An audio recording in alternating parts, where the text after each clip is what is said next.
নমস্কাৰ 24 লাইভ চাই থকাৰ বাবে ধন্যবাদ। এই মুহূৰ্তত লৈ আহিছো এটা বিশেষ খবৰ। পূজাৰ বনাছক লৈ এবাৰ উত্তপ্ত পৰিস্থিতিৰ সৃষ্টি হৈছে। এবাৰ মৰিয়নিত এই ঘটনা সংঘটিত হৈছে।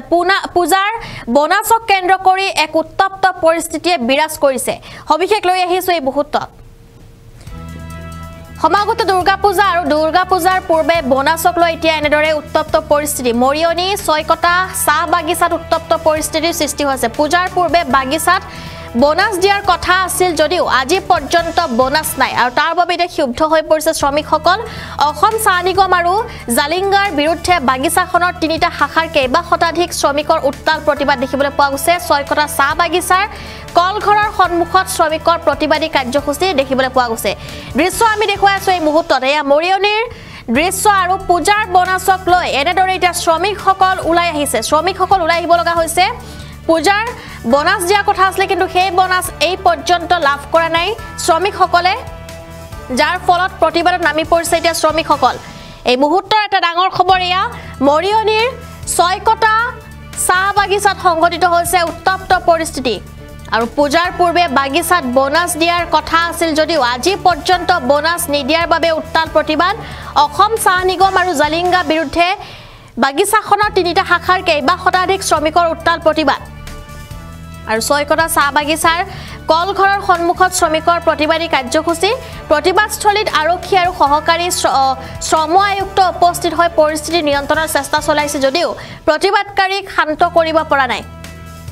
দৃশ্য আমি এই মুহূৰ্তত দেখুৱাই আছো আৰু কেইবাটাও দাবী এতিয়া শ্ৰমিকসকলৰ, কিয়নো তেওঁলোকক বোনাস দিয়াৰ কথা আছিলে কিন্তু সেই বোনাস এই পৰ্যন্ত তেওঁলোকে নাই পোৱা, লাভ কৰা নাই, যাৰ ফলত এতিয়া এনেদৰে এক উত্তপ্ত পৰিস্থিতিৰ সৃষ্টি হৈছে।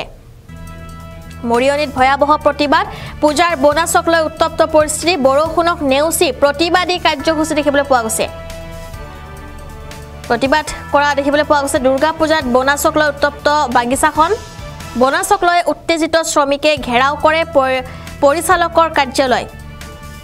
নেৰানেপেৰা বৰষুণৰ মাজতে প্ৰাপ্যৰ দাবীত সাব্যস্ত কৰা হৈছে প্ৰতিবাদ। তেওঁলোকে বৰষুণৰ মাজতে নিজৰ প্ৰাপ্যৰ বাবে এনেদৰে প্ৰতিবাদ কৰিছে। বাক্সাৰ ইতিমধ্যে চাহ বাগিচাত উত্তপ্ত পৰিস্থিতিৰ সৃষ্টি হৈছে আৰু 20% বোনাছৰ দাবী কৰা শ্ৰমিকক তিনিটা কিস্তিত প্ৰদান কৰিব ধন আৰু বোনাছৰ প্ৰদানৰ চুক্তিত এনেদৰে এতিয়া প্ৰতিবাদী কাৰ্যসূচী দেখিবলৈ পোৱা গৈছে। আৰু বোনাছ দিয়াৰ কথা আছিলে কিন্তু সেই বোনাছ বৰ্তমানেও লাভ কৰা নাই আৰু এনেদৰে আজি যিহেতু ৰাজ্যত নেৰানেপেৰা বৰষুণ আৰু সেই বৰষুণৰ মাজতো এনেদৰে প্ৰতিবাদ কৰিবলৈ ওলাই আহিছে শ শ মহিলা আৰু লগতে তেওঁলোকৰ স্বামী বা যিসকল শ্ৰমিক আছিলে তেওঁলোকে ওলাই আহিছে প্ৰতিবাদী কাৰ্যসূচী ৰূপায়ণ কৰিবলৈ।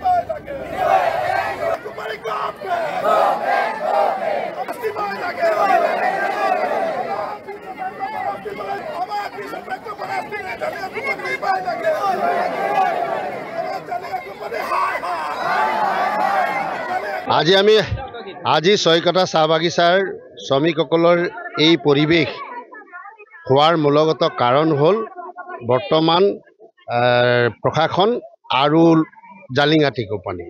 যিহেতুকে আমাৰ বাগিচাত প্ৰত্যেকখন চাহ বাগিচাতে বোনাছৰ এগ্ৰিমেণ্ট হ'ল, শ্ৰমিকে বোনাছ পালে, কিন্তু ছয়কটা চাহ বাগিচাটো আপোনাৰ যোৱা 3 তাৰিখ দিনাখন লেবাৰ ডিপাৰ্টমেণ্টৰ যিজন মুৰব্বী আমাৰ এছিষ্টেণ্ট লেবাৰ কমিশ্যনাৰ অফিচত এক আলোচনা হ'ল। সেই আলোচনাত তেওঁলোকে 10% জালিংগা টি কোম্পানী বুলি যিটো কোম্পানীয়ে চলাইছিলে সেই কোম্পানীয়ে দিয়াৰ চুক্তি কৰিলে আৰু অসম চৰকাৰ যিটো মানে ATCLৰ বিভাগে 10% দি 20% দিম বুলি ক'লে। কিন্তু আমি ভাল পাইছিলোঁ যে ঠিক আছে, দুটা ছাইডৰ পৰা 10 দিলে 20 হ'ব, আমাৰ মানুহৰ সমস্যা সমাধান। হঠাৎ যোৱাকালি এখন চিঠি তেওঁলোকে দিছে যে আমাৰ 10% চৰকাৰে দিয়াটো তেওঁলোকে দিয়াৰ ব্যৱস্থা কৰিব, কিন্তু জালিংগীয়ে দিয়া 10%টো তেওঁলোকে 45 দিনৰ পিছত দিব, এতিয়া দিব নোৱাৰে। এইটো বৰ দুৰ্ভাগ্যজনক। এতিয়া ৰাইজে সেইটোৰ কাৰণে কৈছে অহা কাইলৈ দেওবাৰ দিন এই লাষ্ট মোমেণ্টত যদি আমাৰ ল'ৰা ছোৱালীক কাপোৰ কিনিব নোৱাৰোঁ বা আমি পূজাৰ কাৰণে পইচা নাপাওঁ, তেতিয়াহ'লে আমি কি কৰিম পইচা? সেইকাৰণে আমাৰ ৰাইজে ডিমাণ্ড কৰিছে, লেবাৰ ডিপাৰ্টমেণ্টৰ ওচৰত ডিমাণ্ড কৰিছে, চৰকাৰৰ ওচৰতো ডিমাণ্ড কৰিছোঁ যে আমাক আজিৰ ভিতৰত দুইটা ছাইডৰ পৰা দিয়ে বা ক'ৰ পৰা দিয়ে নাজানো, 20% এগ্ৰিমেণ্ট হোৱাৰ মতে 20% বানাছ দিয়াৰ ব্যৱস্থা কৰিব লাগিবই।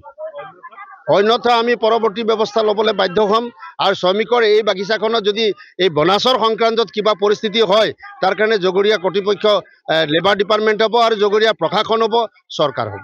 যোগেদি অসম চৰকাৰ আমি চকুত পেলাব বিচাৰিছোঁ যে আমাৰ চৰকাৰী বাগানখন ইমানেই বিপদ চলি আছে, চোৱা বনাছৰ কাৰণে আমি প্ৰতিবাদ কৰিবলগীয়া হৈছে। ইমান দিনৰ পৰা যোৰহাটত মিটিং, তিতাবৰত মিটিং, অ'ত মিটিং, ত'ত মিটিং চলি আছিলে। আমি সকলো কথা নাজানো, ছেক্ৰেটাৰী প্ৰেছিডেণ্টে সকলো কথাই জানে। কিন্তু কালি পৰহি 3 তাৰিখে সকলো মীমাংসা হৈ গ'ল। নহয় বোলে চৰকাৰে 10% দিব আৰু জাতিংগা কোম্পানীয়ে 10% দিব। কিন্তু তাৰ 2 ঘণ্টাৰ পিছত এজন বিষয়ববীয়াই আমাৰ ইয়াত ফোন কৰি বৰচাহেবক ফোন কৰি কৈছে বোলে নহয় বোলে আমি 10% দিব নোৱাৰোঁ, আমাৰ অসুবিধা আছে, আমি 45 দিনৰ মূৰতহে দিম। কিন্তু এই কথা ৰাইজে গম নাপায়। ৰাইজে ভাবিছে তিতাবৰত যি আলোচনা হ'ল 20% বনাছ দিব, ৰাইজে 20% বনাছ শনিবাৰে পাই যাব। কিন্তু আমি কি ভুল কৰিছোঁ, আমি কি অন্যায় কৰিছোঁ যে আমাক বনাছ নিদিয়ে? আমাৰ নিজৰ কৰ্মৰ পইচাহে আমি বিচাৰিছোঁ, আমিতো চৰকাৰক ধাৰ বিচৰা নাই। আৰু চৰকাৰে জাতিংগা কোম্পানীক দিছে, চৰকাৰে নিজেই দিছে, ৰাইজক সুধি দিয়া নাই যিহেতু, তো নিজেই দিছে, তো চৰকাৰে বহন কৰিব লাগে যদি জাতিংগা কোম্পানীয়ে দিয়া নাই। আমি একো নাজানো এইবোৰ কথা। আমাক মুঠতে আজি 8 ঘণ্টা চৰকাৰক আমি সময় দিছোঁ, জাতিংগাই দিয়ক চাহে চৰকাৰে দিয়ক, আমাৰ তাত ক'বলগীয়া একো নাই। আমাক মুঠতে 8 ঘণ্টাৰ ভিতৰত 20% বনাছ আমাক লাগিবই।